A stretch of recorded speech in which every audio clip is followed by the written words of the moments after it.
Bienvenidos a Terror de Terror, la siguiente historia los impactará, no olvides de suscribirte y darle like. Comencemos. Hola, me llamo Esteban Morales, y aunque han pasado décadas desde que viví esa pesadilla que marcó mi vida para siempre, todavía me despierto las madrugadas con el corazón latiendo fuerte, sudando frío y recordando esos susurros que parecían venir de las profundidades de la tierra misma. No exagero cuando digo que Chang todo para mí y mi familia. Esta es mi historia, contada en primera persona, tal como la experimenté, sin adornos innecesarios, pero con el terror puro que solo alguien que ha enfrentado lo sobrenatural puede transmitir. Ahora vivo en una ciudad lejana, donde el bullicio de la gente ahoga los recuerdos, pero todo comenzó en un rancho remoto que heredé de mi abuelo. Lo llamábamos el Rancho Olvidado, porque estaba enclavado en una zona árida y solitaria, rodeado de vastos campos de nopales espinosos y mezquites torcidos que se mecían con el viento como si fueran guardianes silenciosos de secretos ancestrales. No revelaré su ubicación exacta, porque no quiero que nadie cometa el error de buscarlo y termine atrapado en la misma maldición que casi nos destruye. Solo diré que era un lugar donde el sol quemaba sin piedad durante el día, convirtiendo la tierra en un horno polvoriento, y las noches eran tan oscuras y estrelladas que podía sentir la presencia de algo invisible acechando las sombras, observándote con ojos que no eran de este mundo. Corría el verano de 1992, una época de sequía intensa que hacía que el aire se sintiera pesado y opresivo. Yo tenía unos 60 años en ese entonces. Era un hombre práctico y trabajador, dedicado por completo a la crianza de ganado y al cultivo de maíz y frijoles en esa tierra ingrata.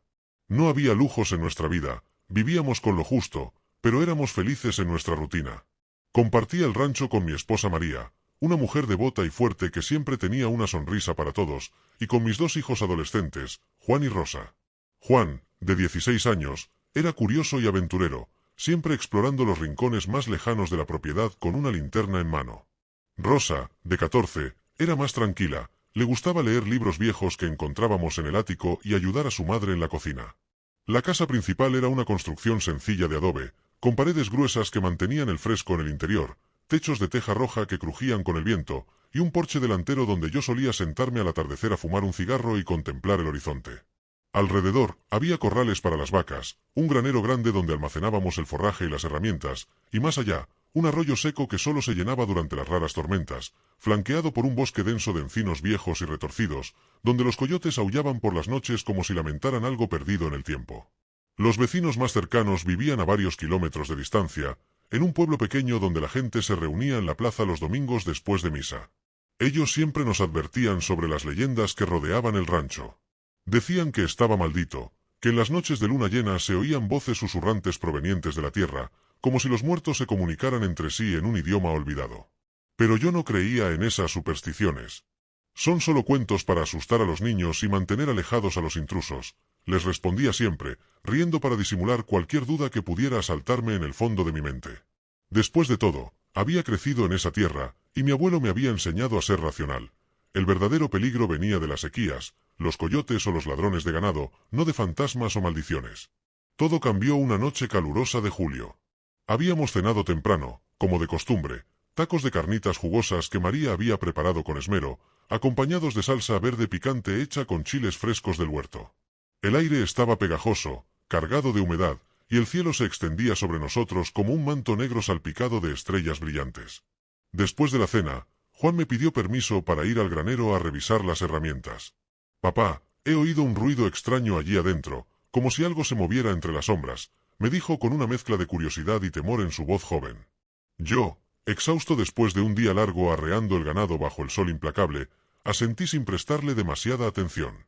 «Ve, pero lleva a Lobo contigo y no tardes mucho. El perro te protegerá».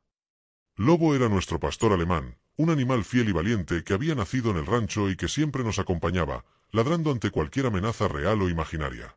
Juan tomó una linterna vieja de pilas y salió hacia el granero, que estaba a unos 100 metros de la casa, con Lobo trotando fielmente a su lado. Yo me quedé en la sala, charlando con María sobre los planes para la próxima siembra, mientras Rosa lavaba los platos en la cocina. Pasaron unos minutos que parecieron eternos, y de repente oímos ladridos furiosos y pasos apresurados en el porche. Juan irrumpió en la casa, jadeante y con el rostro pálido como la luna, los ojos abiertos de par en par por el terror. «Papá, en el granero, hay susurros, y ojos amarillos en el pozo viejo. Algo nos observaba desde abajo». Lobo entró detrás de él, gruñendo con el pelo erizado, como si hubiera visto al diablo en persona. María se levantó de inmediato, santiguándose repetidamente mientras murmuraba una oración rápida a la Virgen.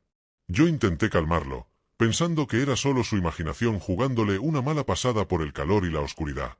Tranquilo, hijo. Mañana iremos a ver juntos. Probablemente fue un animal o el viento filtrándose por las grietas. A la mañana siguiente, con el sol ardiente elevándose en el cielo azul y quemando la tierra seca, decidí acompañar a Juan al granero para poner fin a sus miedos. Armado con una pala y una cuerda gruesa, quitamos las tablas podridas que cubrían el pozo antiguo, un relicto que mi abuelo me había mencionado como algo seco e inutilizado desde hacía décadas. Bajamos una linterna atada a la cuerda, y el haz de luz reveló solo el fondo vacío, tierra agrietada, raíces secas colgando como venas muertas, y nada más. Ninguna sombra extraña, ningún par de ojos brillando en la oscuridad. «¿Ves, Juan? Fue solo tu mente jugando contigo», le dije, palmeando su hombro con una risa forzada para ocultar mi propio alivio. Pero esa misma noche, mientras la familia se preparaba para dormir, María notó algo inusual. Las vacas en el corral estaban inquietas, mugiendo sin parar y pateando el suelo polvoriento, como si olieran un depredador invisible acechando las cercanías. Intentamos ignorarlo, atribuyéndolo al calor persistente, pero en el fondo, un escalofrío me recorrió la espalda. Los días siguientes transcurrieron con una tensión creciente que no podía explicar. El rancho parecía el mismo. El maíz crecía alto en los campos, el ganado pastaba bajo el sol implacable, y las rutinas diarias nos mantenían ocupados. Pero los susurros regresaron, y esta vez no fueron solo para Juan. Una noche, mientras yo estaba solo en el porche fumando mi cigarro habitual, un murmullo bajo y persistente surgió del suelo mismo, como si la tierra respirara palabras antiguas. «Esteban, el rancho nos pertenece, únete a nosotros en la eternidad». Era un español viejo, distorsionado, como voces ahogadas por siglos de silencio. Me puse de pie de un salto, escopeta en mano, escudriñando la oscuridad, pero no vi nada más que las siluetas de los mezquites meciéndose con el viento. Lobo, que dormía a mis pies, se despertó gruñendo y ladrando hacia el bosque, pero no se atrevió a avanzar. Desperté a la familia, y María, con su fe inquebrantable, insistió: «Esto no es natural, Esteban. Es una maldición. Debemos llamar a un curandero antes de que sea demasiado tarde». Reacio pero preocupado, accedí. Al día siguiente, llegó don Pedro, un hombre mayor y sabio del pueblo vecino, cargando un morral lleno de hierbas secas, velas benditas y un crucifijo de madera tallada. Recorrió todo el rancho quemando copal en un sahumerio, llenando el aire con un humo aromático que supuestamente ahuyentaba a los espíritus malignos. Cuando llegó al granero y vio el pozo sellado, su rostro se ensombreció, como si hubiera reconocido un viejo enemigo. «Este lugar guarda espíritus atrapados, don Esteban», me confió en voz baja. Me contó una leyenda que corría de generación en generación. El rancho había pertenecido en tiempos antiguos a un hacendado cruel y tirano, un hombre que explotaba a los trabajadores indígenas hasta la muerte, azotándolos y negándoles incluso el agua en los días más calurosos. En una revuelta sangrienta, los peones se alzaron contra él, lo mataron y lo enterraron en ese pozo junto con sus cuerpos, para que su avaricia quedara sepultada para siempre. Pero antes de exhalar su último aliento, el hacendado maldijo la tierra: «Quien posea este rancho oirá nuestros susurros hasta que pague la deuda de sangre y se una a nosotros en la eternidad». Don Pedro realizó un ritual solemne, roció agua bendita en el pozo, recitó oraciones en latín y selló la entrada con una cruz de madera clavada firmemente. «Recen todas las noches en familia», nos advirtió antes de partir. «Y por lo que más quieran, nunca vayan solos al bosque, especialmente de noche. Los espíritus son pacientes, pero persistentes». Siguiendo sus consejos, por unas semanas reinó la paz en el rancho. Los susurros cesaron, las vacas volvieron a pastar tranquilas, y yo empecé a convencerme de que todo había sido una ilusión colectiva provocada por el estrés de la sequía. Juan y Rosa reanudaron sus juegos en el patio, María cocinaba con renovado entusiasmo, y yo me dedicaba a reparar las cercas rotas. Pero una noche de tormenta feroz, todo se desató de nuevo, como si la maldición hubiera estado acumulando fuerzas en la oscuridad. El cielo se cubrió de nubes negras y pesadas, los relámpagos iluminaban el paisaje en flashes cegadores, y el viento aullaba como un lamento colectivo. La lluvia caía a cántaros, convirtiendo el suelo seco en un lodazal resbaladizo. Desperté de golpe al oír pasos pesados en el techo, como si alguien o algo caminara sobre las tejas con botas invisibles. «María, los niños», grité, saltando de la cama. La familia se reunió en la sala, temblando, mientras los susurros regresaban más fuertes que nunca, filtrándose a través de las paredes. «Morales, la sangre llama a la sangre, únete». Salí al porche con la escopeta cargada, la lluvia empapándome hasta los huesos, mientras Lobo ladraba descontrolado hacia el bosque. En la distancia, entre los encinos azotados por la tormenta, vi siluetas etéreas, figuras humanas translúcidas, con ropas raídas y harapientas de una época lejana, moviéndose lentamente como humo en el viento. No eran animales ni intrusos, eran apariciones, fantasmas de los peones y el hacendado, sus ojos amarillos brillando con un odio ancestral. Disparé al aire una vez, 2 veces, el eco de los tiros perdiéndose en el rugido de la tormenta, y las figuras se disiparon como niebla. Al amanecer, cuando la lluvia cesó y el sol tímido asomó, descubrimos el caos. Las vacas habían desaparecido del corral. No había señales de robo, ninguna cerca rota, ningún rastro de caballos o vehículos, solo un sendero de tierra removida que llevaba directamente hacia el bosque, como si la tierra misma las hubiera tragado. Aterrorizados pero decididos, la familia investigamos. Caminamos hacia el arroyo, ahora convertido en un torrente de agua turbia y revuelta, siguiendo el rastro. Allí, impresas en el lodo fresco, encontramos huellas humanas, pero no de botas modernas como las nuestras. Eran marcas de sandalias antiguas, toscas y desgastadas, como las que usaban los trabajadores indígenas en épocas pasadas. Las huellas terminaban abruptamente en el borde del bosque, donde un encino centenario tenía grabado un mensaje en la corteza, tallado con una precisión sobrenatural: el rancho es nuestro. Únete o huye para siempre. María, con lágrimas en los ojos, me suplicó: Esteban, no podemos quedarnos.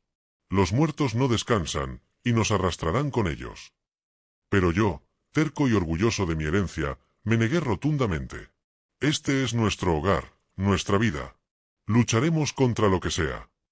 Contraté a más trabajadores del pueblo para reforzar las cercas, instalar luces improvisadas y montar guardias nocturnas. Uno de ellos, un joven fuerte llamado Miguel, era tan escéptico como yo. Son solo leyendas, don Esteban. Yo vigilaré y nada pasará, me aseguró con una sonrisa confiada. Pero en su primera noche de guardia, Miguel vanished sin dejar rastro. Lo encontramos al amanecer, sentado contra un mezquite, con los ojos vidriosos y un murmullo incoherente en los labios. Los susurros: me llaman, únete, el pozo espera. No recordaba nada de lo sucedido, pero desde entonces sufría temblores y pesadillas constantes. Lo llevamos a un doctor en el pueblo, quien diagnosticó un ataque de nervios, pero nosotros sabíamos la verdad: la maldición lo había tocado. Los eventos se intensificaron a partir de ahí, como si los espíritus hubieran probado nuestra debilidad. Rosa comenzó a tener visiones terroríficas en sus sueños. Veía al hacendado, un hombre alto y siniestro con un bigote espeso y ojos fríos, riendo mientras azotaba a los peones con un látigo ensangrentado. En los sueños, él le extendía una mano huesuda: ven, niña. El pozo te espera, y allí encontrarás la paz eterna. Despertaba gritando, empapada en sudor, y María tenía que consolarla con oraciones hasta el amanecer. Juan, por su parte, encontró objetos extraños dispersos en el granero: monedas antiguas de plata oxidada, cubiertas de tierra fresca, como si hubieran sido desenterradas recientemente por manos invisibles, fragmentos de tela raída que olían a moho y muerte, y hasta un viejo látigo enrollado en una esquina, con manchas oscuras que podrían ser sangre seca. Yo mismo empecé a oír los susurros en momentos inesperados. Mientras araba los campos, durante las comidas, incluso en mi habitación por las noches: Morales, la deuda no se paga con oro, solo con sangre. La familia se reunía todas las noches para rezar, con velas encendidas, pero los susurros penetraban las paredes como un veneno sutil, erosionando nuestra cordura poco a poco. No pudimos resistir más. Una noche, armados con el crucifijo de don Pedro y nuestra fe tambaleante, decidimos confrontar la maldición de frente.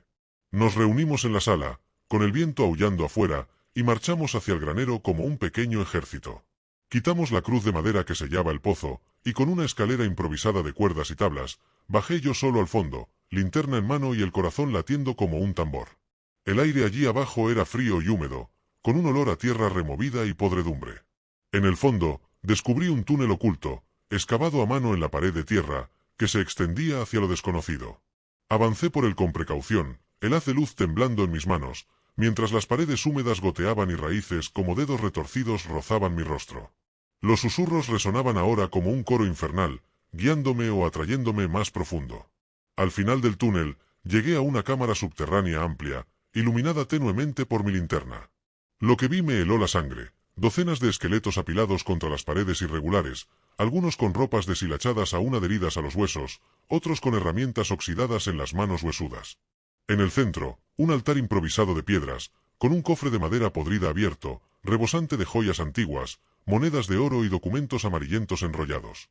Tomé uno de los pergaminos con manos temblorosas. Era una carta del hacendado, escrita en tinta desvaída, fechada en una era lejana. Maldigo esta tierra con mi último aliento. Los que vengan oirán nuestras voces hasta que paguen la deuda de sangre y se unan a nosotros. Comprendí entonces la magnitud de la maldición. Los peones habían sido enterrados vivos con su amo, sus espíritus atrapados en un ciclo de venganza eterna, susurrando para atraer a los vivos y cobrar lo que se les debía. Con esfuerzo, saqué el cofre a la superficie, donde la familia me esperaba ansiosa. Esa misma noche, bajo la luna llena que iluminaba el rancho como un faro espectral, quemamos los documentos y las joyas en una hoguera purificadora, esparciendo las cenizas con agua bendita y sal.